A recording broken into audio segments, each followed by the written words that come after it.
our mate Arj Barker, great comedian, telling an audience member to leave his show because her baby was making too much noise. Well, you told us about this before it became a major headline and made world headlines. You said that, and you didn't think it would blow up as big as it has. No, I didn't, but I thought it would not blow up. But I did speak to Arj about it, and we've got Arj, and we will get the mum on as well. But Arj, we'll start with you, mate.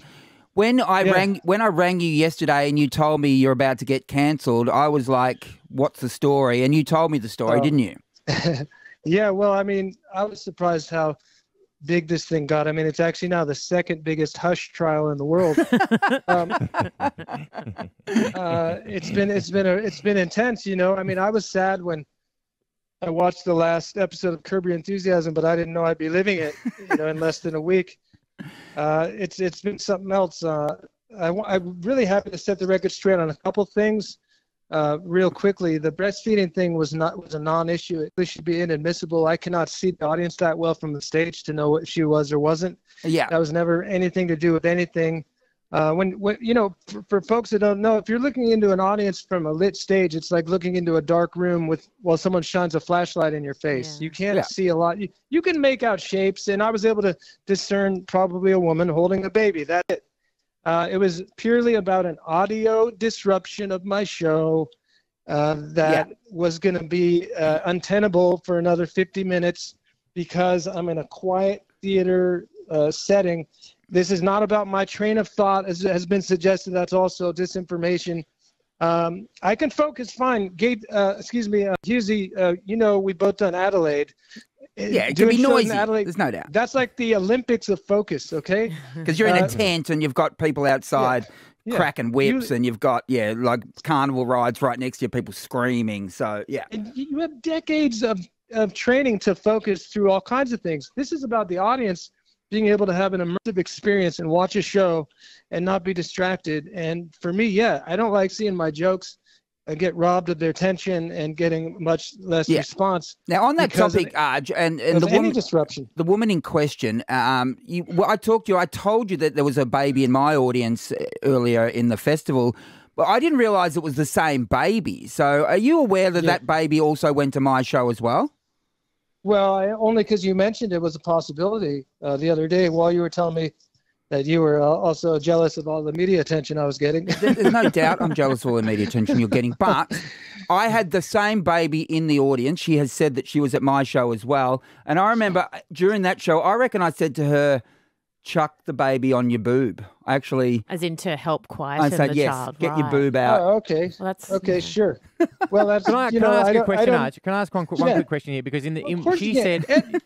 So she ask me anything you want. Oh, thank you, sir. So she said this is a key difference in the interview. So she's been saying in the interviews that when she went and saw Hughesy, the baby was, quote, gurgling and laughing. So gurgling and laughing is very different to crying, isn't it? Okay. You know, I've had babies. It's very different. What was the baby doing in your show that was distracting? What were the noises? Well, in my memory, neither. It wasn't crying or screaming. It was kind of talking. It was like going, la ga ga goo goo gaga. Now that might not seem like much, but again, I'm in a theater setting where you can hear a pin drop. The acoustics of the Athenaeum are sensational. Right. And if I can hear she said, well, the baby wasn't making noise. Well, I heard it. So how would I have known that there was a baby there if I didn't hear it? And if I can hear it, at least 100 other people seated around her.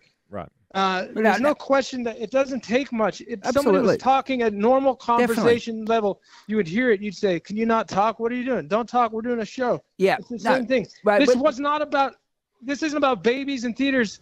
This is about an audience member who is talking during the show. Unfortunately, it was a cute, really tiny audience member. But and I didn't feel good about it, but I thought, you got to go. Yeah, people, I think, are on your side here, but we have Trish on, don't we? We've got Trish. Trish, good morning to you. Good morning, guys. Hi. Now, Trish, this has been an extraordinary story for Australia, basically. Have you ever been embroiled?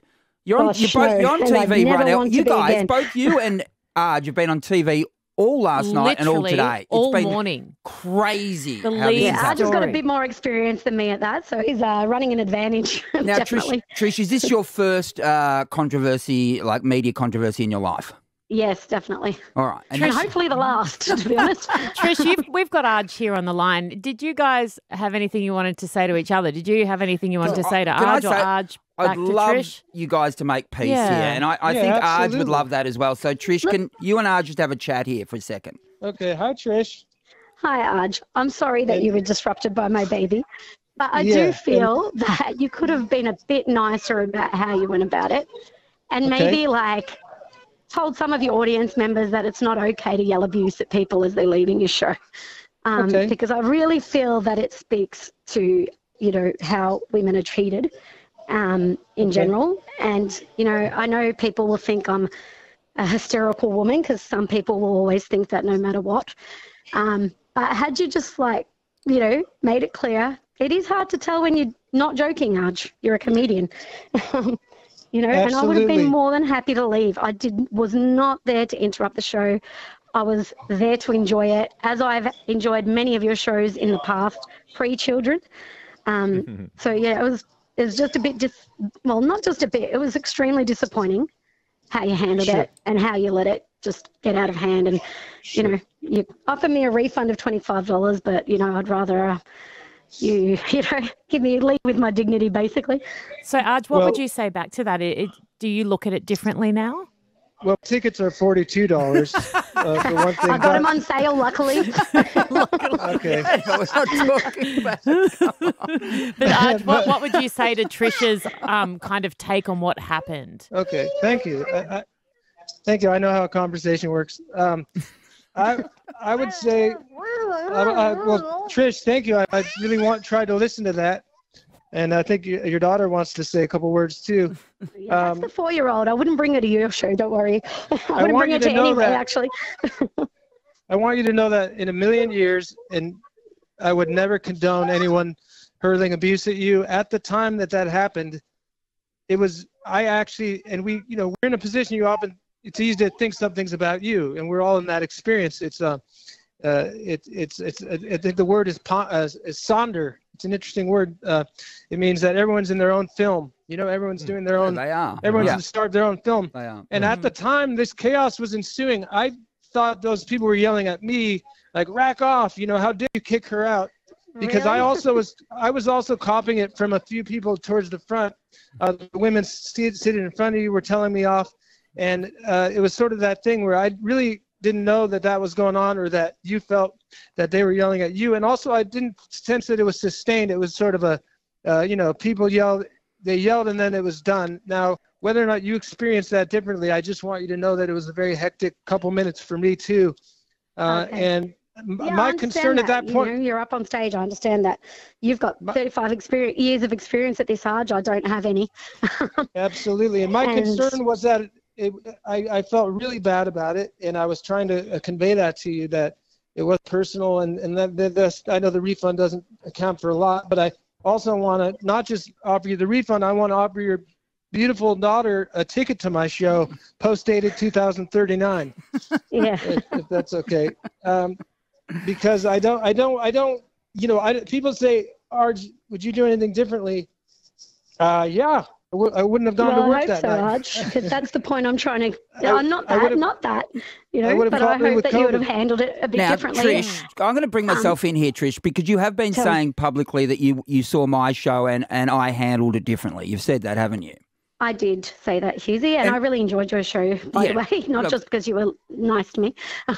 Although Yeah. you did make some awkward jokes and I was embarrassed, but that's okay. Yeah, I was talking about I've put the got a baby. thick skin. I think I said put the baby back on the boob. But I mean, Trish, Yeah. probably were you empowered to go to other shows after I dealt with what I dealt with or not? Do you know what I mean? With the baby. Yeah, I think maybe it was part of it because I thought, okay, because I was a Right. little bit hesitant coming to your show. Then when I Yeah. got to the venue, I was like, I didn't really research this very well. Yeah, so But look, nobody Trish, said anything going in, so I was like, I'm just going to roll with it, see what happens. Trish, Position myself. your baby was part of my show, no doubt about that, and it was a lot of fun. But if your baby had have kept talking during my show, I might have also sort of tried to get you to move out of the venue. Well, you wouldn't have had to, Dave, because when they tried to seat us when we walked in, I specifically said to the usher, I'm just going to sit here, so if I need to leave, I can. Right, so the positioning, and Arj, the baby should not have been in the fourth row. That's fair to say, isn't it? That's crazy. That was unfortunate with the allocated seating. Yeah.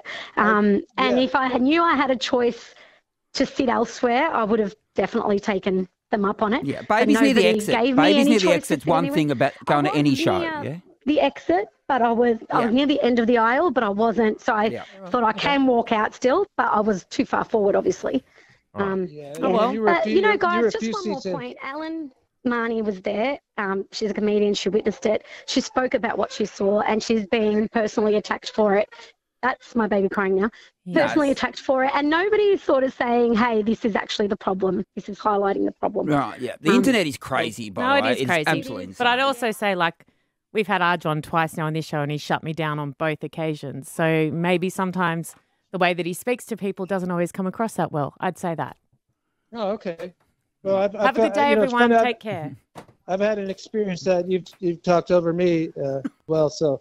Well, I'm a radio host, Arj. So like you say, I know how to have a conversation, but like we're trying to facilitate a chat on air that's a little bit awkward and has a bit of history. So I'm just trying to do my job like I was last time you came in and you were quite rude to me again. So look, that's my observation. Take care. Okay, well, I'm sorry about that. Yeah, I apologize. No, all good. It's all happening, fair to say.